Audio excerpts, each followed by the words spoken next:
자, 개혁교회는 이 교리 교육을 굉장히 중요하게 여깁니다. 그리고 우리가 이제 꼭 알아야 될 게 뭐냐면은 교리를 한 번 배웠다고 해서 이제 교리는 됐어 하면 안 돼요.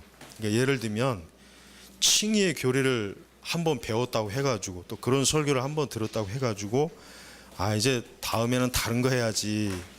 이제는 교리는 졸업했어. 그러면 절대로 안 됩니다. 왜 그런지 아십니까? 그렇게 되면은 시간이 지나면은 이 교리적인 그 뿌리를 제대로 안 박혀서 시간이 지나면은 또 그런 교리적인 부분에 있어서 또 흐트러지는 일들이 많이 있어요. 그런 일들이 많이 있기 때문에 교리를 한번 배웠다고 해서 이제는 교리는 졸업하자, 이제 다른 걸 배우자 하면은 안 돼요. 그래서 개혁교회는 원래 전통적으로 웨스터민스터, 소유리 문답, 하이델베르크를 계속해서 반복해서 설교합니다. 반복. 왜 그러냐면 그렇게 해야 우리의 심령의 교리가 아주 단단하게 못이 박히는 거예요. 이걸 한두 번 하다 끝나면은 시간이 지나면 어떻게 되냐면 결국은 교리적인 그러한 그 체계가 시간이 지나면 또 흐트러집니다. 안 그럴 것 같죠? 꼭 그렇게 돼요. 그래서 저도 여러 책을 읽지만 가장 기본적인 그 교리를 반복해서 자꾸 읽어요. 다 아는 거예요. 알지만서도 또 읽고 하는 이유가 뭐냐면 그걸 반복해서 배워둬야 되기 때문에 그런 거예요. 여러분도 꼭 이거 중요한 걸 알아야 됩니다. 자, 우리가 이제 102번에 102페이지에 보면은 평가 문제라는 게 있습니다. 이 평가 문제를 보면은 1번에 보면 하나님의 작정으로 창조된 우주 만물을 보존하시고 다스리시는 것을 두 글자로 무엇이라 하는가? 무엇입니까? 이게 두 글자로 섭리죠. 그렇죠. 섭리. 그래서 섭리 교리는 제가 이전에도 항상 여러 번 반복했지만 하나님의 섭리 교리는 그리스도인들이 가장 아주 잘 배워야 되고 명확하게 이해를 하면은 우리 성도들의 신앙에 있어서 이 교리만큼 우리에게 큰 위로와 또 위안을 주는 그런 교리는 없을 것입니다. 그래서 하나님의 섭리입니다. 하나님의 섭리는 온 세상 모든, 그러니까 섭리의 범위를 그럼 어디까지 잡을 것인가 그러냐면 온 우주와 모든 영역. 그러니까 하나님의 섭리가 적용하지 않는 부분은 없습니다. 이방 종교 영역도 하나님의 섭리 가운데 있어요. 우리가 생각하기는 왜 불교가 있고 왜 천주교가 있고 왜 모슬렘이 있고 왜 이방 종교들이 이렇게 많을까? 하나님께서 그냥 저런 거 싹 없애버리고 우리 기독교만 있게 하신다면 그러면 많은 사람들이 더 하나님을 믿지 않을까? 이런 생각을 할 수도 있지만 근데 하나님의 뜻은 우리가 알지 못하지만 하나님의 뜻은 그게 아니었던 거예요. 그래서 다양한 이방 종교들도 하나님의 역사 속에 섭리 안에 있는 것입니다. 그러니까 하나님의 섭리를 벗어날 수 있는 그 영역은 한 군데도 없는 것이에요. 그래서 예수님은 그걸 뭐라고 표현했습니까? 참새 한 마리가 떨어지는 그것도 하나님의 허락이 없으면 안 떨어지는 거예요. 여러분 참새가 떨어진 거 봤어요? 참새가 그 논바닥에 이렇게 여러 마리가 예를 들면 첫 서리가 내릴 때나 이런 데 보면 막 떨어져 있단 말이에요. 근데 그런 거 하나까지도 하나님의 섭리로 되어 있다 하면은 굉장히 하나님의 섭리가 어때요? 치밀한 거예요. 치밀한 거. 하나님의 섭리의 그물은 너무 촘촘하기 때문에 그 섭리의 그물을 빠져나갈 수 있는 어떤 사건이나 사람이나 그 어떤 것도 사실은 없는 것입니다. 여러분 우주 공간에 나가면은 어떠냐면은 캄캄하대요. 우주 공간에 나가면은 말 그대로 암흑이랍니다. 암흑. 아주 그냥 캄캄하기 때문에 아무것도 보이지 않는다는 거예요. 우주 공간이. 그런데 바로 그 속에서도 그 우주 공간에서도 결국 하나님의 역사가 있는 거예요. 우리가 우주 비행사들이 저 우주 공간에 가서 기도하면 하나님께서 안 들어주실까요? 야, 여기는 지구가 아니기 때문에 여긴 달이니까 여기는 우주니까 하나님께서 기도응답 안 해주실 거야, 그러겠습니까? 절대로 그렇지 않죠. 예. 하나님께서는 설령 우리가 달에 가 있던 아니면 저 목성에 가 있던 어느 영예가 있던 하나님께서는 우리의 기도를 바로 그 자리에서도 들으시고 그 자리에서도 하나님의 임재가 있는 거예요. 예, 여러분들이 학교 강의실에 있던, 직장의 사무실에 앉아 있던, 아니면 군대에서 훈련을 받던, 항상 어느 자리에서건 하나님이 그곳에도 역사한다고 하는 것을 반드시 알아야지, 이곳에서는 하나님이 없겠지, 그런 생각을 하면은 그거는 아직 신앙이, 믿음이 확고하지 못한 것입니다. 예. 그 믿음이 확고하다는 얘기는 뭐예요? 하나님의 섭리에 대한 것들을 잘 이해한다는 뜻이에요. 옛날 청교도들이 그 신앙이 뛰어난 것 중에 제가 보니까, 제가 가만히 생각해 보면은, 글을 보면은 저들은 하나님의 섭리에 대해서 굉장히 예민하고 민감해요. 그래서 하나님께서 매일매일 자신들을 어떻게 섭리하는 것에 대한 그 묵상을 하루 종일 일하면서 뭘 하면서 항상 하더란 말이에요. 그래서 제가 오전에도 설교했지만, 어떠한 일이 생겼을 때 청교도들은 그 일이 그냥 그럴 수 있지, 그렇게 여기지 않고, 하나님께서 왜 이와 같은 일들을 일어나게 하셨을까, 왜 하나님께서 이런 일들을 나에게 허용하셨을까, 그렇게 꼭 문제를 파고들으면서, 그래도 잘 이해를 못하면 또 금식도 해요. 금식기도도 하고 그러더라고요, 청교도들이. 그 청교들의 자기 그 신앙 일지들을 읽어보면은 굉장히 하나님에 대한 섭리에 대해서 굉장히 민감하고 예민했다는 것을 금방 알 수 있어요. 우리 시대는 둔하잖아요. 우리 시대는 한번 뒤지게 맞아야 그때 가서야 이제 좀, 이거 하나님 앞에 뭔가 잘못했나 보다 하는 이 생각이 들지, 왜냐 하도 둔감하니까 하나님의 섭리에 대해서. 근데 그 시대는 어떤 조금만 기도하고 성경 읽을 때 자기 마음에 어떤 부담만 생겨도, 하나님께서 지금 나에게 무언가를 뜻하시지 않겠는가, 이런 어떤 또 큰 사건이나 재난이 일어나면 이것이 과연 우리 민족 또 우리에게 어떤 경고를 주시는 것이 아닌가, 이렇게 항상 늘 섭리와 관계되게 해서 그래. 근데 이건 좋은 겁니다. 그러니까 이런 훈련들을 우리가 항상 많이 길러둬야 됩니다.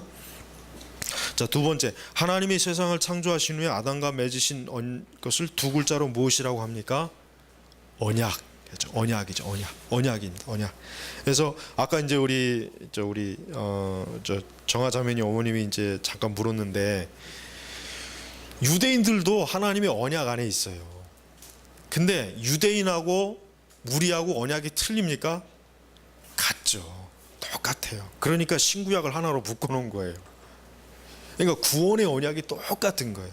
유대인들도 예수 그리스도를 통해서 구원받는 것이지, 저들이 유대인이니까 태어날 때부터 저들은 이미 구원으로 확정되었다 이렇게 얘기하면 그 사람은 기독교의 복음이 절대 아닙니다. 그거는 이제 말이 안 되는 거죠. 여러분, 유대인들이 사실은 굉장히 불신앙적인 요소가 강해요.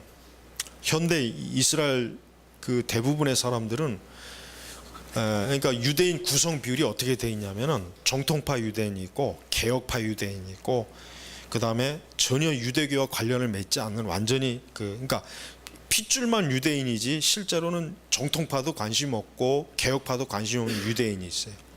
네 가지인가 세 가지. 근데 정통파 유대인들은 여러분이 가끔 보실 거예요. 지금도 이 옛날 유대 복장 시커먼, 아무리 날씨가 더워도 모자를 쓰고 이렇게 머리카락 여기서부터 이렇게 쭉 길러내리고, 그 다음에 시커먼 옷 입고, 그게 정통파 유대인들이에요. 지금도 미국이나 유럽이나 이스라엘은 정통파 유대인들이 있어요. 그래서 구약 시대에 있는 바리새인들과 똑같이 생활하는 거예요. 똑같이. 하나도 틀리질 않습니다. 먹고 마시는 것도 그렇고. 그다음에 개혁파 유대인이 있어요. 이 개혁파 유대인은 주로 어떤 계층이냐면 좀 젊은 계층, 지성인들. 이제 개혁파 유대인들은 옛 전통 유대식의 그런 그 어떤 관습이나 이런 건 버리면서 그 어떤 유대교의 그 어떤 교훈적인 거는 받아들이는 거예요. 그러니까 유대교를 완전히 부정하지는 않지만 좀 개혁을 하자. 지금 시대에 맞게. 지금 시대에 맞아야지. 옛날 저 고려짝 우리 그 조상처럼 하면은 어떻게 살겠냐. 이게 개혁파 유대인들의 생각을 갖는 거예요. 그다음에 이제 완전히 무신론자. 하나님이 그 뭐고 없다. 나는 그냥 유대 민족일 뿐이지. 유대 그 혈통만 가졌지. 나는 아무 상관이 없다. 이런 사람들이 많았다. 이 계층이 상당히 많이 있습니다. 그러니까 정통파가 굉장히 비율이 적어요.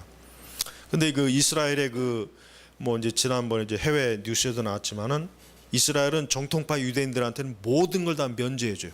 군대도 면제하고 세금도 면제하고. 근데 무슨 일이 있냐면 그러다 보니까 이 정통파 유대인이 되는 사람이 많은 거예요. 그럼 어떻게 되겠습니까? 그만큼 세금 내는 사람이 줄어들고 세금 내는 한쪽은 부담이 커질 거 아니에요. 그러니까 그것 때문에 한번 그 이스라엘이 좀 시끄러웠던 그런 사건이 지금 그 신문에서도 났잖아요. 그러니까 유대인들이 대다수는 하나님도 안 믿고 하나님 같은 것도 안 믿고 예수님은 더더욱 뭐 그거는 뭐 아예 믿지도 않은 사람이 많아요. 근데 종말론 학자들 중에 어떤 사람이 있냐면 유대인이 14만 4천 명이 믿으면 예수님이 온다. 이런 종말론을 가르치는 사람들이 또 있어요. 그래서 유대인들이 돌아와야 된다. 물론 그 맞는 말인데 그러나 유대인을 특별하게 지나치게 취급하면 문제가 생겨요. 왜냐? 그렇게 되면 마치 유대인은 또 다른 특권을 가진 하나님의 백성이라는 생각을 갖게 된단 말이에요. 하지만 여러분이 이제 신약성의 로마서를 읽어보면 알겠지만은 로마서의 설교 이제 수요일마다 하는 거 여러분 들으셨잖아요. 바울이 뭐라 했습니까? 유대인이나 이방이나 똑같아요. 차이가 없어요. 구원의 차이도 없고 하나님께서 유대인이라고 더 쉽게 믿게 하는 것도 아닙니다. 절대 그거 아니에요. 그러니까 우리 생각 속에서 일단은 구약 성경의 유대인의 이 뭐라는 건 알아둘 필요는 있지만 신약 시대에는 뭐예요? 성전이 휘장이 찢어졌지 않습니까? 뭡니까? 이제 더 이상 하나님께서는 어떤 민족, 유대 민족 혈통에 대한 그 옛 구약의 그거는 이미 그림자예요, 그림자. 그러니까 누구나 다 그리스도를 통해서 구원을 받아야 되는 것입니다. 그러나 이제 이거 한 가지는 알아둬야 돼요. 뭐냐면 마지막 적그리스도가 오는 그 시점에 있어서 유대인의 역할은 있어요. 분명히 있긴 있어요. 그래서 저 유대 그 지역에 이제 새 성전, 다시 솔로몬의 성전이 세워진다면은 그때는 이제 진짜 정말 끝이 왔다고 보면 딱 틀림없습니다. 예. 지금 이스라엘이 그 성전 세우려고 지금 얼마나 막 지금 준비하고 있잖아요. 성전 세우려고. 성전을 세우려고 지금 준비한단 말. 근데 그걸 어디다 세웁니까? 회교사원, 황금사원 있죠.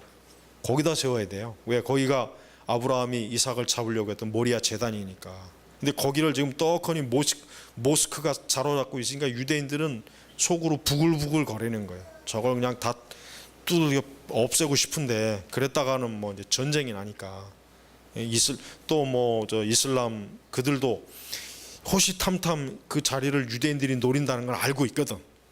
근데 이 모슬렘 이들도 이 자리는 3대 이슬람 성지다 해가지고 아주 뭐 그걸 철두철미하게 지금도 지키고 있답니다. 중세 시대 거기 뺏겼다고. 중세 시대 십자군 전쟁 그 와중에 뺏겨버린 거예요, 사실은. 그러니까 언약이라고 했을 때 똑같아요. 우리나 구약의 백성들이나 똑같은 거예요. 그러니까 차이가 없다는 걸 이제 우리가 이제 꼭 이제 알아야 됩니다. 자, 그다음에 이제 세 번째 이제 문제로 들어갈까요? 그 세 번째 부분은 하나님이 이게 지금 창세기 45장 7절에서 8절 말씀을 가지고 이제 지금 여기서 나온 문제인데 3번에 결국 뭐냐면 성경적인 요셉의 섭리관은 어느 것인가 해가지고 네 가지 지문이 나오지 않습니까?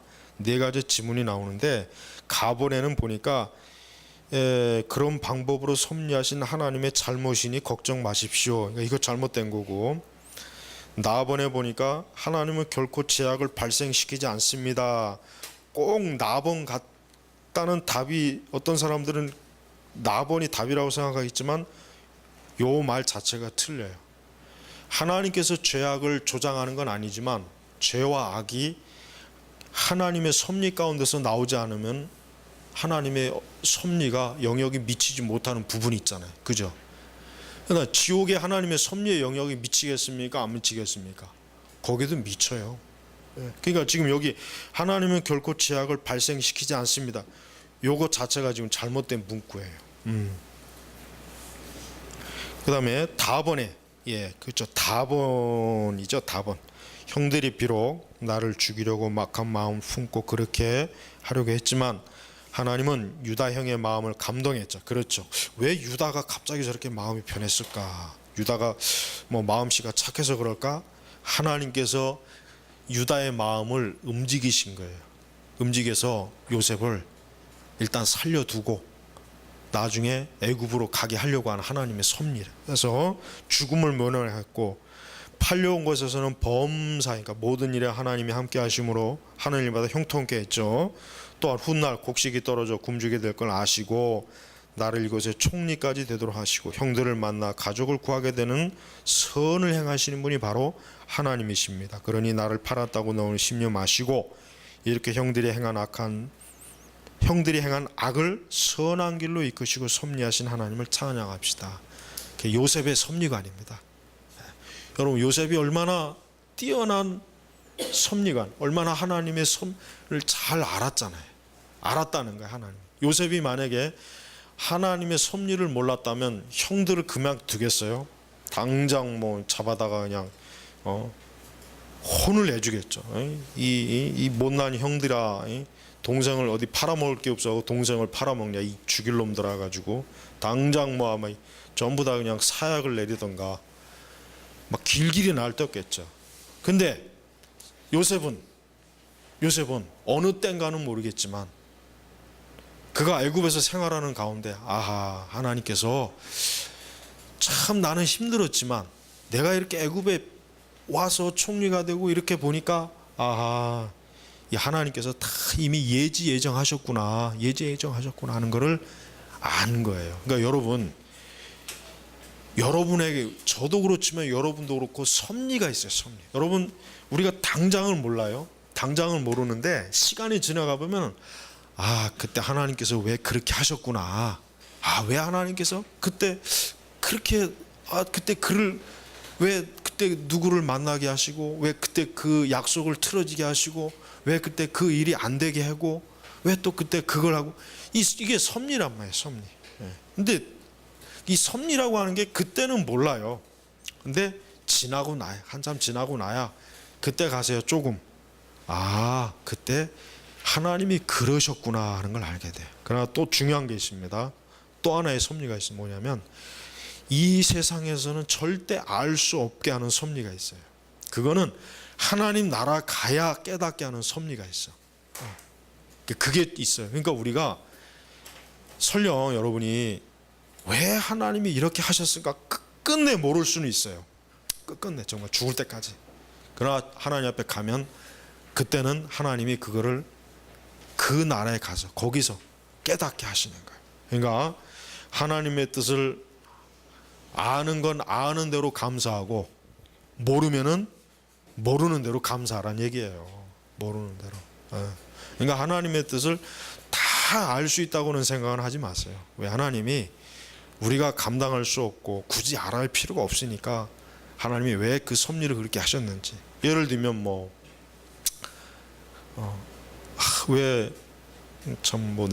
그리고 예를 들면 참 하나님 잘 믿고 정말 너무나 귀한 사람인데 하나님 왜 일찍 데려가셨을까? 죽어야 할 놈은 오래 살고 살아야 할 사람은 길게 살고 그 세상이 그러잖아요. 근데 그걸 우리가 어떻게 알겠어? 생명을 주관하신 하나님이 그렇게 하신 건데 안 그러겠어요? 그러니까 그건 하나님 나라 가야 알 수 있는 거예요. 그러니까 하나의 예입니다. 그 외에도 다양한 문제들이 많이 있어요. 여기 이제 우리 결혼을 하고 안 하고의 문제도 제가 얘기하겠습니다. 결혼도 그렇습니다. 분명히 바울의 관점으로 보면은 분명히 바울은 자기처럼 혼자 사는 게 좋다고 했단 말이에요. 그리고 딸이 관연해서 시집갈 때를 놓쳤으면 그냥 그게 더 낫다. 또 그랬어요. 근데 또 이제 그러니까 결혼도 그렇습니다. 결혼도 하나님의 섭리예요. 그 섭리예요, 섭리. 결혼이라고 하나님의 섭리의 영역을 비껴가면 안 되잖아요. 그러니까 우리가 그런 문제도 섭리의 관점으로 봐야지 억지로 그냥 막 그거를 내 인간적인 방법으로 막 쥐어 뜯으려고 하지 말라는 얘기. 항상 하나님의 섭리 가운데서, 그러니까 어느 하나도 하나님의 섭리를 벗어날 수 있는 것은 눈꼽만큼도 없어요. 이거 한 가지만 정말 확고하게 믿고 있다면은, 여러분, 우리가 어떤 의문점, 왜 이럴까, 왜 이럴까, 그것 때문에 적어도 고통받을 일은 없어요. 왜? 하나님이 허락하시기 때문에, 하나님이 다 그렇게 작정하셨으니까, 섭리하셨으니까 그렇게 되는 것이지, 그냥 어떻게 하다 보니까 되겠냐, 그런 일은 없다고 하는 것입니다. 자, 우리가 이제 그 다음에 이제 넘어가면은 이제 뭐 4, 5, 6, 7, 8, 9 이거는 뭐 이제 여러분들이 개인적으로 이제 시간을 내서 하나하나씩 그 말씀을 찾아보시면 되고, 9번에 아담의 죄로 인해 모든 사람이 형벌을 받게 됐는데 그 형벌이 뭐냐, 네 가지죠. 뭐 뻔하죠. 뭐죠. 생명이, 육신의 생명이 죽는 거, 여인은 해산의 고통, 그다음에 남편을 사모하는 거, 또 남자는 뭐예요? 힘써 일하고 땀 흘려 수고하는 거. 이게 다 형벌이에요, 형벌. 이 네 가지 형벌이고, 자, 10번째, 하나님이 죄를 범한 아담과 모든 사람에게 형벌을 내신 목적이 무엇입니까? 그러니까 하나님이 죄를 범한 아담과 모든 사람에게 형벌을 내린 목적이 무엇이냐 하고 물었죠. 그러니까 이 중에서 어떤 게 맞을까 지금 묻는 건데, 다 해보니까 하나님은 어차피 사람이 없이는 존재 가치가 없으므로 마음 아프지만 타락한 인간을 죽음이라는 매로 벌을 주신다. 이건 말도 안 되는 거고, 가번에 하나님은 하나님의 악한 면을 계시하시기 위한 것이다. 이것도 말이 안 되는 거예요. 나번도 역시 뭐 말이 안 되죠. 하나님의 실패 때문에, 하나님은 실패하시는 분이 아니에요. 하나님은 절대로 실패하는 법이 없어요. 하나님은 자신의 섭리를 100% 확고하게 이루십니다. 그러면 답은 뭡니까? 라번, 선하게 지으신 피조 세계 중 천사가 타락하고 그 타락한 천사에 의해 타락하게 된 아담과 하와, 그리고 그들을 통해 태어날 모든 사람들과 천사들에게 뭐요? 하나님의 공의를 나타내기 위한 거예요. 공의. 하나님, 공의로운 하나님. 죄와 악에 대해서 하나님의 공정한 심판을 나타내기 위해서, 그래서 아담과 또 모든 사람에게 형벌을 내리는 것입니다. 이게 하나님의 그 아담에게 형벌을 내리는 것이 부당한 게 아니죠. 그건 공의란 말이에요. 공의. 왜? 죄값을 치르는 거예요. 그리고 역시 아담의 후손들에게도 역시 그 죄의 값을 고스란히 치르도록 하나님께서 내리신 이유가 뭡니까? 공의 때문이에요. 공의 때문에. 우리는 하나님이 절대로 부당하다, 하나님이 왜 우리를 그렇게 하셨습니까? 라고 하지 말고, 하나님이 이렇게 공의로우신 분이구나, 선악과를 따먹지 말라고 했는데 선악과를 따먹었기 때문에 하나님께서 아담과 그 또 약속하신 대로, 언약하신 대로 그의 모든 인류에게 어때요? 공의의 심판을 내리시는 거란 말이에요. 자, 이제 국가로 넘어가면은 하나님의 언약이 있습니다. 이제 하나님의 언약 좀 더 이제 구체적으로 들어가네요. 자, 우리가 보통 우리 그리스도인들을 뭐라고 하냐면 언약 백성이다 그래. 언약 백성. 약속의 백성이다. 약속. 언약이란 말이 약속이란 말이에요. 그냥 쉽게 얘기하면 약속. 하나님은 성경에 보면은, 여러분이 성경을 유심히 조금 읽어보셨다면 하나님은 약속하시는 분이라는 걸 아마 금방 알게 될 거예요. 하나님은 항상 뭘 하실 때 약속을 하시더라고. 약속. 그래서 당신의 말을 확증하는 약속을 주시면서 하나님이 계시하셔 진리를.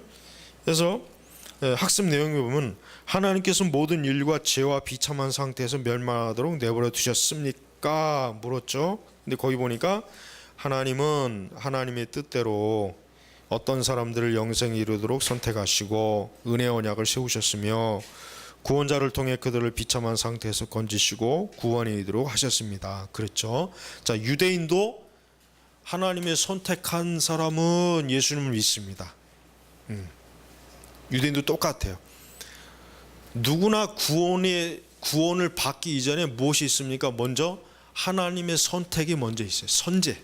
먼저 하나님의 선택이 있는 거예요. 그러니까 유대인이라고 해서 종교적으로 하나님이 저 민족을 택했으니까 너는 그냥 무조건 아브라함의 신에 구원해 줄게, 이게 아니라 유대인도 마찬가지로 선택이 있어야 돼요. 선택. 그 다음에 우리도 마찬가지. 그러니까 공평한 거예요. 그러니까 하나님이 차별이 없잖아요. 차별이. 예. 똑같이 창세전에 하나님의 선택하심으로 구원을 해주니까. 그러니까 내가 예수 그리스도를 믿은 것이 누구의 은혜입니까? 하나님이 나를 택하신 은혜지, 내 힘과 내 의지로 구원받는 게 아니에요. 그러니까 우리가 설교를 들을 때도, 근데도 이제 보통 보면은 이제 그런 식으로 설교하기보다는 여러분이 결단하셔서 예수님을 믿으세요, 이렇게 한단 말이에요, 보통. 그러면 그 가운데 이제 믿겠죠. 근데 그 사람들이 좀 착각하는 게, 내가 하나님을 믿기로 결심해서 내가 하나님을 믿었구나, 그렇게 생각하는데, 실상 그 사람이 더 성경을 잘 읽어보고 배워본다면, 하나님께서 나를 구원하시려고 창세전에 나를 선택하셨구나. 그래서 내가 그때 그 설교를 듣고 예수님을 믿는 믿음이 생긴 거구나. 그걸 깨닫는 거예요. 내가 생각해 보니까 내 의지와 내 결심으로 예수님을 믿겠습니다 라고 한 이것까지도 하나님이 나를 선택했기 때문에 그렇게 할 수 있었던 거라는 거. 그걸 깨달으라는 거죠. 그걸. 근데 알미니아는 그게 아니잖아요. 알미니아는 그 중요한 그것은 알지도 못하고 싹 빼버리고, 오직 당신의 의지로 결단하라. 이 시간 결단하세요. 해서 그 자리에서 불러나오시고 이렇게 해가지고 고백하세요. 이제 당신은 결심 기도를 하면은 이제 하나님 믿습니다. 믿은 겁니다. 구원 받았습니다. 하고 그렇게 처리해 버린단 말이에요. 이게 잘못된 거라고요. 이게 잘못된 거. 이게 바로 알미니 아니에요. 이게 칼빈주의는 뭡니까? 아니, 성경에서 말하는 건 뭐예요? 성경에서는 창세전에, 에베소서에도 나오죠. 창세전에 우리를 택한 거예요. 창세전에 나를 택했기 때문에 내가 예수님을 믿는 것이지, 나를 택하지 않았다면 설령 뭐예요? 내 앞에 예수님이 있어도 안 믿어요. 그래서 예수님이 그 부자의 비유에서도 그렇잖아요. 죽은 자가 돌아와도 안 믿어요. 안 믿는단 말이에요. 이게 불신앙이에요. 그러니까 이 하나님을 믿는 거는, 이건 진짜 말 그대로 은사입니다. 은혜예요, 은혜. 하나님께서 은혜를 주시지 않으면 설령 천국을 일주일간 갔다 와도 안 믿어요. 천국을 일주일간 갔다 와도 안 믿는다니까. 절대 안 믿습니다. 그러니까 우리 가운데 행여라도 천국이니 지옥 간증이니 하는 게 필요 없어요. 그것 자체가 필요가 없는 건데, 왜? 택자는 안 봐도 믿는단 말이에요. 선택이 있기 때문에. 근데 불택자는 어때요? 천국에서 1년 내내 살고 왔다가 여기 와도 안 믿는다니까. 그래도 안 믿어요. 그런 일도 없겠지만. 그러니까 그만큼 하나님의 그러니까 예정이라고 하는 게 그래서 중요한 것입니다. 그러니까 지금 여기도 하나님의 뜻대로, 이게 예정이에요. 예정. 뜻대로 선택. 어떤 사람들을 영생에 이르도록 하시고 은혜의 언약을 세우셨으면 약속을 맺은 거예요. 너와 나, 구원자 예수님을 통해 그들을 비참한 상태에서 건지시고 구원에 이르도록 하셨습니다. 그렇죠. 하나님이 예정 때문에 구원에 이르하셨습니다. 그래서 에베소서, 로마서, 사도행전 관련 성구들이 있잖아요. 이런 걸 볼 때 우리가 하나님의 언약이라고 하는 것은 누구하고 맺는 겁니까? 택자하고 맺는 거예요. 택자, 선택자하고만 맺는 거지, 불신앙, 하나님이 택하지 않은 사람하고는 약속을 맺질 않아요. 아예 하나님 맺질 않아요. 맺을 필요가 없으니까. 오직 하나님, 우리 택한 사람만 하나님이 언약 관계를 맺어서 그 사람을 어때요? 은혜, 언약의 은혜로 끌어주시는 거예요. 끌어주시는 거예요. 이게 구원의 그 원리입니다. 그러니까 이런 원리를 그냥 보면 그 대다수의 그 복음주의 교회들은 이런 설교를 하지 않잖아요. 그냥 하나님을 잘 믿으세요. 하나님을 믿으면 좋습니다. 하나님은 은혜 하나님입니다. 예수 믿으면 구원받습니다. 틀린 말은 아닌데 좀 더 교리적으로 세밀하게 들어가야 그것이 어떻게 지금까지 설명한 것처럼 이렇게 해서 우리가 구원에 이르는구나 하는 걸 아는 거하고, 앞대가리 뒷대가리 다 잘라버리고 그냥 극히 일부분만 강조한 기독교하고는 이게 차원이 틀린 거란 말이에요. 여러분 오늘 이 배운 이걸 잘 다시 한번 숙지하시길 바랍니다. 기도하겠습니다. 하나님 아버지 감사합니다. 우리의 구원은 전적으로 하나님의 은혜요, 또 하나님의 참으로 섭리 가운데 이루어지는 것을 저희가 다시 한번 교리 공부를 통해서 알게 됩니다. 주여, 만세 전부터 베풀어 주신 그 은혜 참으로 감사하며 주님께 영광 돌립니다. 또 우리는 장차 영원한 하나님 나라에서 또 영생을 누릴 자로 택함을 받았으니 그 은혜 안에서 주여 저희가 늘 살아가며 소망을 가지게 하여 주시옵소서. 감사하며 예수님의 이름으로 기도 올렸습니다. 아멘.